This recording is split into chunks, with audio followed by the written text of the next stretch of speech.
국가가 인증하는 참고서의 저자가 나야. 그러면 이거 개꿀이죠. 그리고 내가 거기에다가 비밀 코드를 쓰기 시작한다고. 그러니까 비밀 코드를 쓴다는 게 뭐냐면 어떻게 이거를 이해해야 된다라고 하는 관점을 부여하기 시작해요. 객관을 표방한 주관이라니까. 그래서 얼빙한 놈은 읽으면 그냥 맞는 것처럼 느껴져. 하지만 거기에는 치밀한 무언가가 있어. 그래서 그걸 읽는 사람들은 세뇌가 되죠.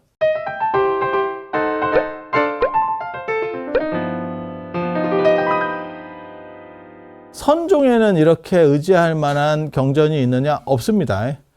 선종은 어록 중심이기 때문에 어록은 큰 스님 어록이고 그 중에서 이제 가장 어떻게 보면 유명한 거는 육조단경, 그리고 종합 선물 세트로 만들어진 게 전등록, 보등록, 속등록, 관등록, 광등록, 그다음에 완등록, 뭐 이래갖고 5등록이 있고, 그중에 제일 유명한 거는 경덕 전등록입니다. 전등록이 있고, 우리나라에서 아까 그 보조국사 진울 스님 제자인 진각국사 해심이 만든 선문염송이라는 게 있습니다. 그래서 경덕 전등록과 전등록, 그냥 이걸 전등록이라 그래요. 줄여서. 그 다음에 선문염송, 그 다음에 육조단경. 이게 어떻게 보면 가장 많이 쓰이는 경전이라고 보시면 돼요. 텍스트라고 보시면 돼요. 이거는 해능과 관련된 종조인, 선종의 종조인, 남종선의 종조인 해능 스님과 관련된 이야기라고 보시면 되고, 이 두 가지는 여러 큰 스님들의 이야기를 백과사전식으로 이렇게 다, 그러니까 불교 성전 같이 전부 만들어 놓은 거예요. 이건 중국에서 송나라 때는 모든 것들을 이렇게 다 뭉쳐서 정리하려고 하는 그런 문화가 있었어요. 송나라 때. 그래서 선불교 안에서 이걸 만들었었고, 우리나라에서는 고려시대 때 왜 이걸 진각국사 해심이 만들었느냐? 이게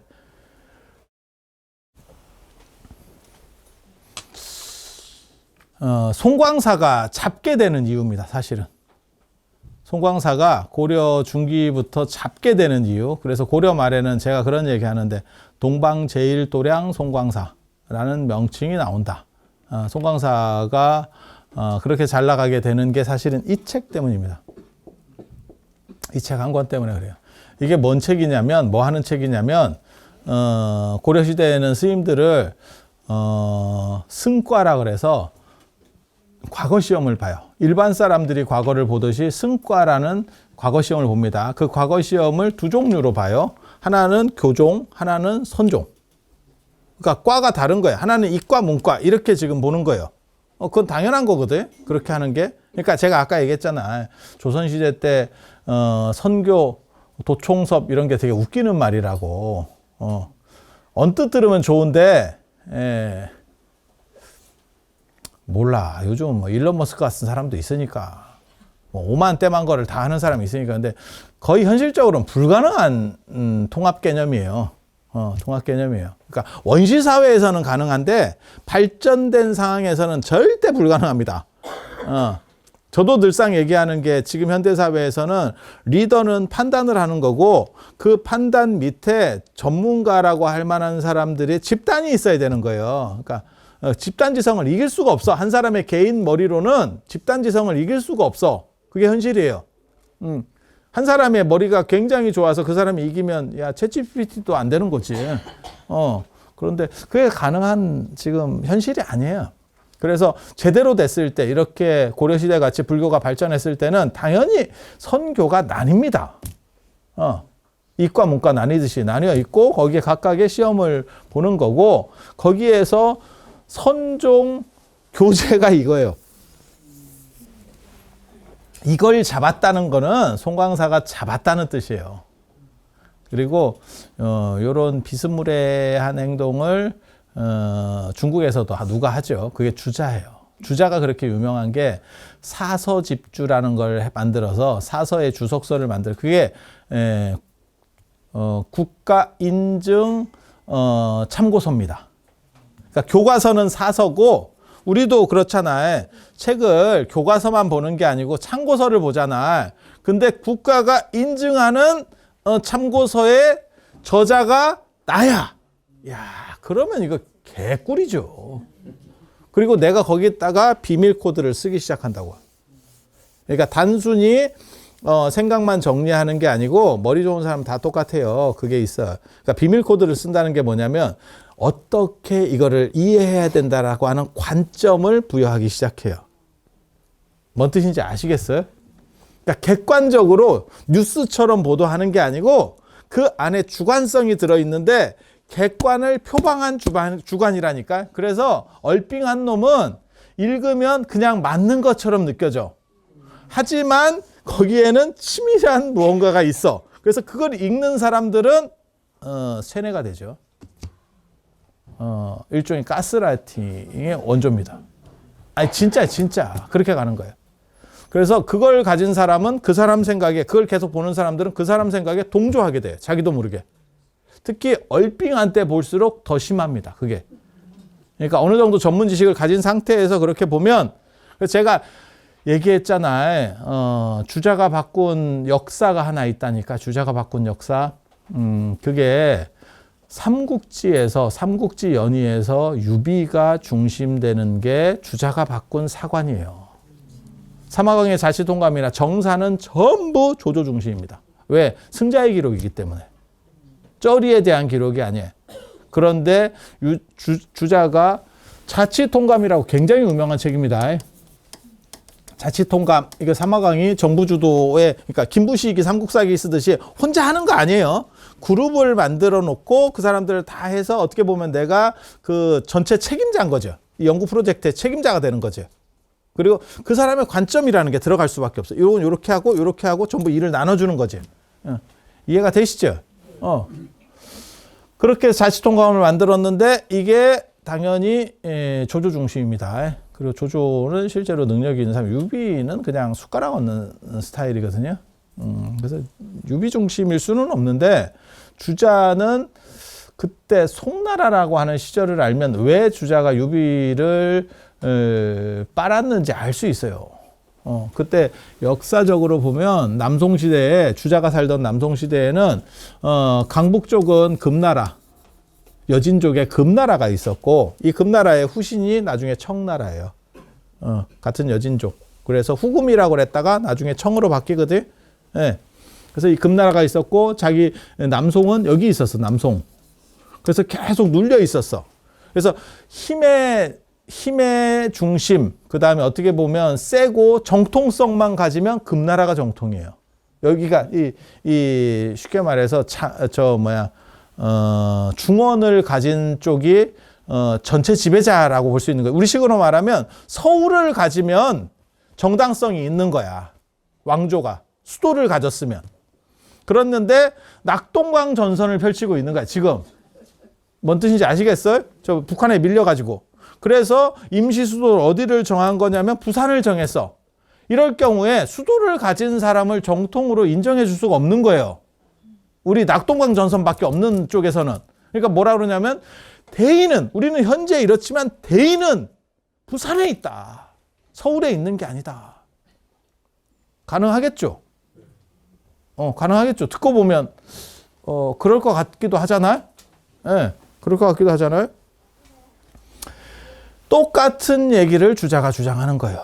남송의 현실과 같은 그런 상황 속에서 크고 통일하는 거는 조조지만 그 대의는 유비에게 있다. 그 얘기를 해주는 거예요. 그래서 그 얘기를 유포를 시키면 이 남송에 대한 이 결속력이 강화돼. 정당성과 결속력이 강화돼. 지금도 똑같은 문제가 한국 사회에 있어요. 여러분이 이해하시는지 모르겠는데 그게 고구려 문제죠. 고구려 문제. 대다수의 땅은 중국에 있어요. 고구려에. 수도는 우리가 갖고 있어. 우리는 아니고 저 북쪽에 평양이잖아요. 그러니까 수도를 중심으로 보면 우리라고 얘기를 하는 거고, 중국 입장에서는 야, 고구려의 대부분의 지분이 우리한테 있어. 대주주는 바꾸면 되는 거 아니냐? 지분이 우리 비율이 더 큰데 뭔 소리야? 우리가 70%를 먹었는데. 그 말도 맞죠? 아니, 생각을 해봐. 이게 우리 쪽 입장에서만 계속 보니까 당연히 고구려는 우리 아니야? 라고 할지 모르지만 중국 입장은 그렇다고. 중국 걔네들 입장은 그렇다고. 그래서 이게 수도를 중심으로 할 거냐, 정통성을 중심으로 할 거냐, 그 다음에 많은 땅을 가진 걸 중심으로, 이게 얘기들이 좀씩 왔다 갔다 해. 다 지그들 유리한 쪽으로 하려고 그래. 다 지그들 유리한 쪽으로 하려고 그래. 판단을. 그래서 그런 게 남아있는 거고, 요때 쓴 책이 자치통감 강목이라고 하는 책입니다. 통감 강목이라고 하는데, 여기서 이제 유비 정통론을 내세우기 시작해. 마음에 안 들었던 거지. 꼰대가. 그리고 그게 삼국지 연의로 발전하면서 여러분이 아시는 촉한정통론이라고 하는 게 나오게 되는 거예요. 다 사연들이 있어. 다 사연들이. 그래서 진각국사 해심이 굉장히 정치적인 사람이거든요. 개인적으로 제가 별로 안 좋아하는 큰 스님들이 좀 있죠. 한국사에서. 해심 스님 별로 안 좋아합니다.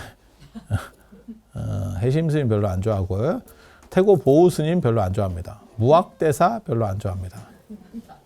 전부 정권과 너무 결탁한 그런 특징을 갖고 있어요. 그래서 해심 스님 같은 경우는 누구랑 결탁하냐면 그때 고려 정부가 누구냐면 무신 정권이에요. 그러니까 무신 정권과 결탁해서 무신 정권의 정당성을 부여해주는 대신에 이걸 따내는 거예요. 교제권. 교제권. 그러면 이걸로 사람들은 공부를 해야 되고, 관심 있는 사람들은 이걸 텍스트니까, 이게 주 텍스트니까. 교재도 따로 없어. 이게 그냥 교재 겸 참고서야. 그러니까 그거 계속 읽다 보면, 진울계 이렇게, 진울 스님 맞네. 자꾸 이 생각을 하게 되는 거야. 자기도 모르게. 그러니까 얼삥한 놈이 편집하면 계속 뭔가 강조하려는 게 눈에 보여. 근데 그게 아니고 좀 정교한 사람, 가방끈이 긴 사람이 편집을 하면 은근히 그게 작동하게 돼 있어. 그래서 읽다가 가스라이팅 당하는 거야. 이해가 돼? 그렇게 가는 거야. 그렇게. 그래서 해심이 그걸 성공시켰기 때문에 송광사가 저렇게 개경이 수도라고 생각을 해봐. 서울보다 더 멀어. 그런데도 불구하고 국사들이 연이어 나오면서 동방 제1도량이라는 칭호까지 얻게 되는 거예요.